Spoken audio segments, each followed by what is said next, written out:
is Miss Lawrence. I'm here in my bedroom in Holyoke. I set up a little work area, so this is my new classroom for the next few weeks as we finish out our school year working from home. I miss having everyone in front of me and having my cart and all my tools and supplies to share with you guys. But we're just doing things a little differently for the next few weeks. Trying to come up with some ideas of things that you can do from home with materials you might have around the house. Today we're going to be working with toilet paper tubes. That's something hopefully everyone has. If you're lucky enough to find toilet paper, it has been hard to find. So this is my workspace for the next couple weeks. I did set up there we go, like a tripod. It's a mount for my camera so that I can have it facing down and film what I'm doing. The rest is just my big long work table. This is where I do my own personal artwork, where I get schoolwork done, that kind of stuff. So I will be spending a lot of time here filming things for you. So that's my tour. That's all I have to show you today. And we'll get started on our toilet paper sculptures.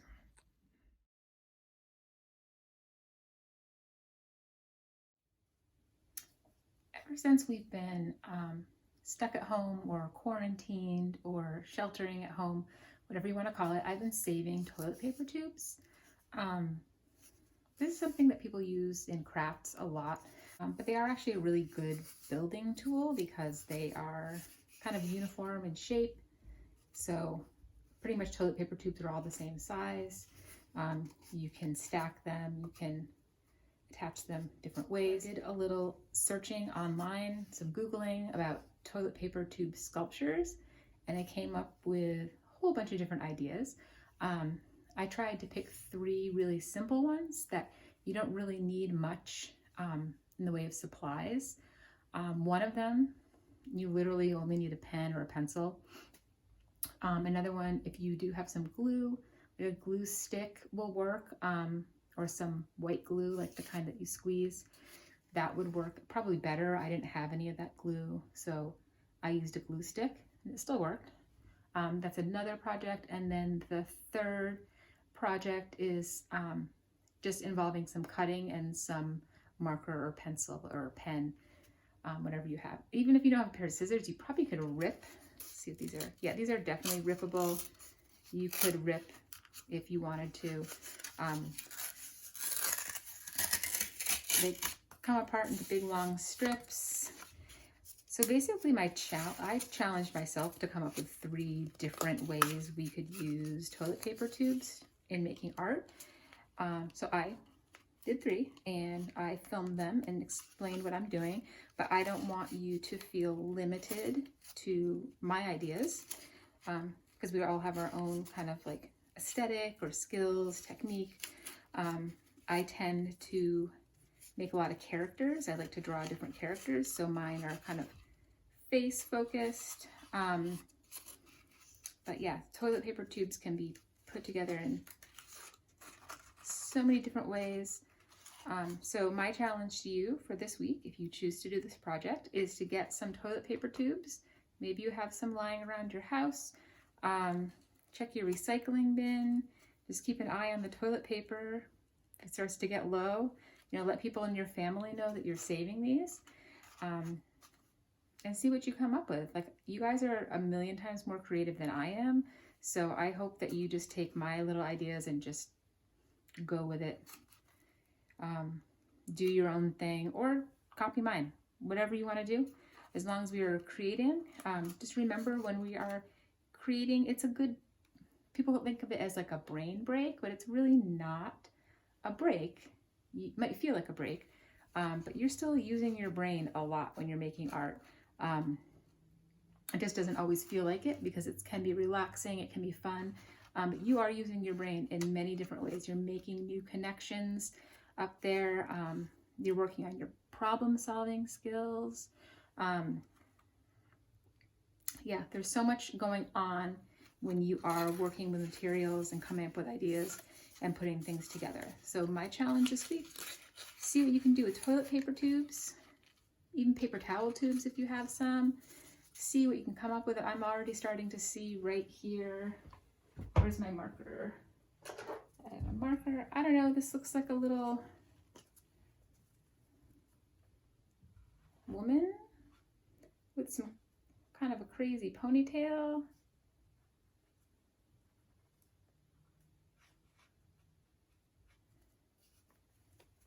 So there she is. Yeah, so just play around, see what you come up with. If you can, use your phone or borrow a phone from someone in your house and take a nice photo. Remember that I am putting all of our photos together from all the artwork that we do while we're at home, and I'm going to put together a spring/summer art show. It's going to be a virtual art show online. So anything that you would like to have included in that art show, just take a photo or have someone that you know take a photo. You can send it to me in an email or you can send it to me in a text. All that should be in the Google Doc, which will be every week with your art assignments. We'll have all my contact information. So yeah, set it up someplace nice, take a little photo, send it to me. Make sure you give me your name and your homeroom, and if you gave your sculpture a title, the title of that. Yeah, so I'm really looking forward to seeing what you all come up with, and right now I'm going to show you the 3 different projects that I came up with.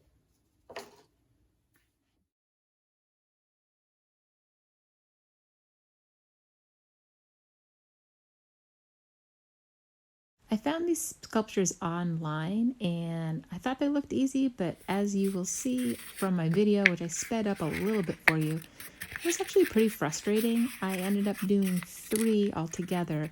I definitely learned as I went along. I learned from my mistakes. But the toilet paper tubes were not that easy to work with. Here I'm putting like the brow bone, so the top, the forehead, where your eyebrows are, that sort of little fold there. Now I'm trying to work the bridge of the nose. Yeah, it was just really hard. I think, something like clay would have been much easier. But I didn't give up. I just kept kind of pinching and squeezing, and the more I worked with the toilet paper tube, it got a little softer and easier to bend. So that made me think, you'll see actually coming up on the next one, I kind of smushed the toilet paper tube a little bit first to make it soft. Yeah, I definitely got frustrated. It just seemed like every time I would work on one facial feature, whether it be like the nose or the mouth, I would just be undoing another part. So I just come going back and forth, until I started to kind of see the outline of the prominent features of the face. So now I am using sort of the facial features that I pinched out of the cardboard as guidelines, and now I'm drawing in some facial features. I put eyebrows on the brow bone, I put some eyes on the indents with the eye socket, nostrils, and a mouth. For this next one, I learned from my last mistakes where those sort of lines or seams are in the roll is where they glue it together, and it's much harder to fold. So if you fold on the areas where there aren't a lot of lines, it's a lot easier. I also discovered if I used a pen on the inside to sort of work around the bridge or the long part of the nose and get that all set up before I started on the features above and below the nose. So the last one I tried to do, I would do the eyebrows first and then the nose and then the mouth. And while I was doing the mouth, the nose would disappear. Or while I was doing the eyebrows, the nose would disappear. Kind of was helpful to sort of do all the features first, sort of get the cardboard flexible and just sort of go back and forth between the different facial features. For this one, I wanted to see what happened if I cut it. So I decided to cut out some of the eyebrows. I guess you'd call these, first I thought they'd be eyelids, but they got a little, I don't know, they were a little too wild. So I made them into eyebrows. And I've got my marker out, just gonna add some nostrils, kind of a sideways smile, some pupils, kind of under those eyelids, adding some eyebrows, and there he is.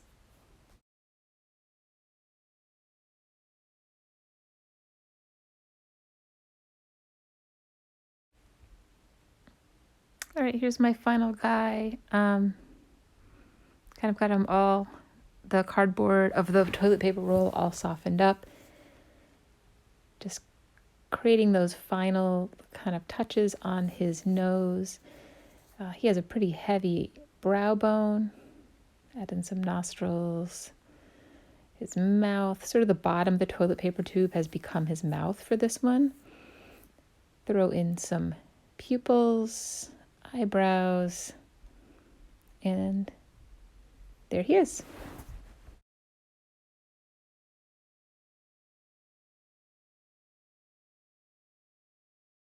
This is the inspiration photo I found on the internet. I really like the delicate flowers kind of balanced into each other. So for this, you just want to squish your toilet paper roll. You don't want it completely flat. Kind of want it to look sort of like an eye shape.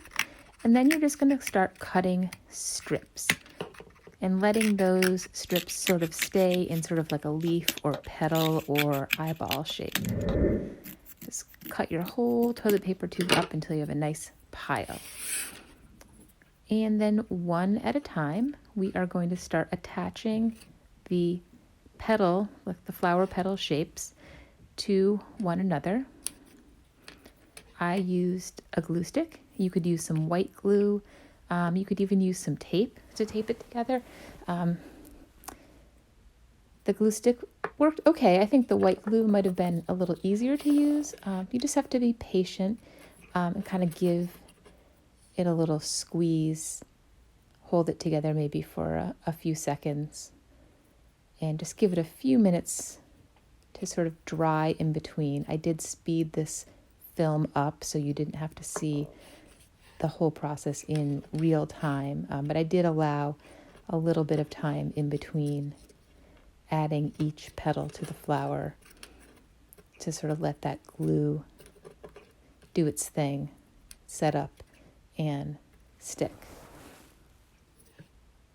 So I continued on adding petals until I had 8. 8 seems like a good size for this size flower. Putting the last one in place, just making sure it's stuck to both sides to complete the flower. Here I am showing you. Just give it a little pinch while it dries to keep it together. If it does pop out, you can just glue it back together. And there's my flower. I hung my flower in the window. I just used a little piece of string and a piece of tape to hang it up, and I think it looks really nice.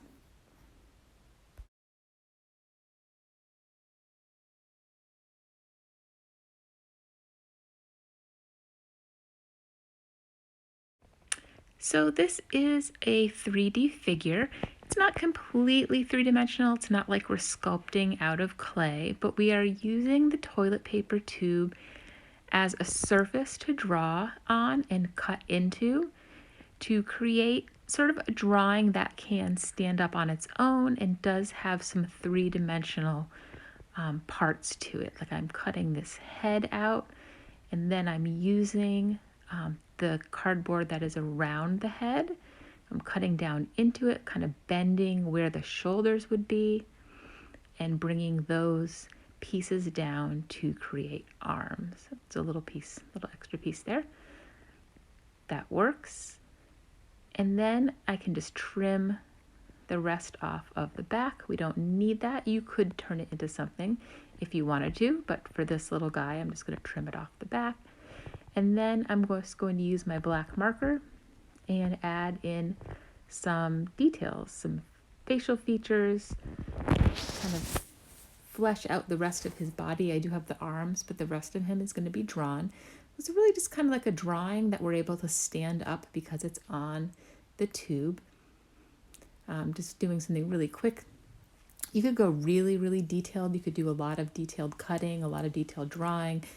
For the purpose of this video, I just decided to do something really quick and sketchy, just so it wouldn't take up too much of your time. Sometimes I think the quick and sketchy drawings are my favorite, though, because I'm just getting my ideas down quick, and they tend to have a lot of expression in them. So this little guy looks pretty content, pretty happy, and I think he needs a...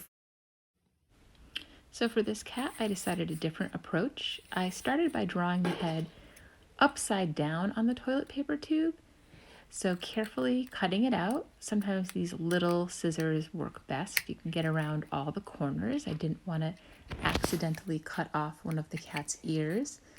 So just carefully cutting around, leaving a little bit at the top of the cat's head. Just finish off that ear, and that way I can bend the head down.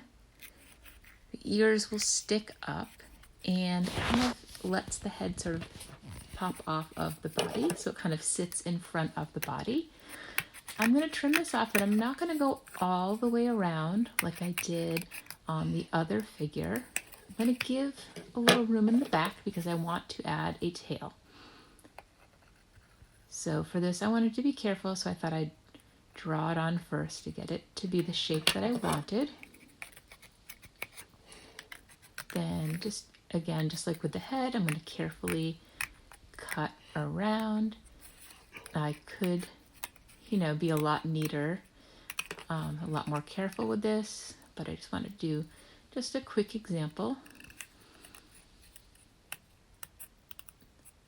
So once I get that tail, I'm going to go on to the body. Now with the other one, I just sort of, once I had the little head and the arms popping out, I just drew the rest of the body. For this cat, I want to cut out the legs.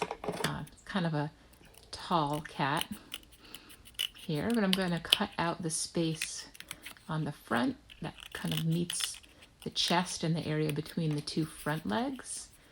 And then I'm going to do the same thing to the back. Again, I'm just sort of sketching it. You could do it freehand. I just decided I'd do it in pencil to make sure I didn't accidentally cut off one of the legs. Once you cut something off, you'd have to glue it back on or use a piece of tape. So I have the space between the front legs, and now I'm doing the space that you would see on the side so that my cat will end up with 4 big long legs. Let's see.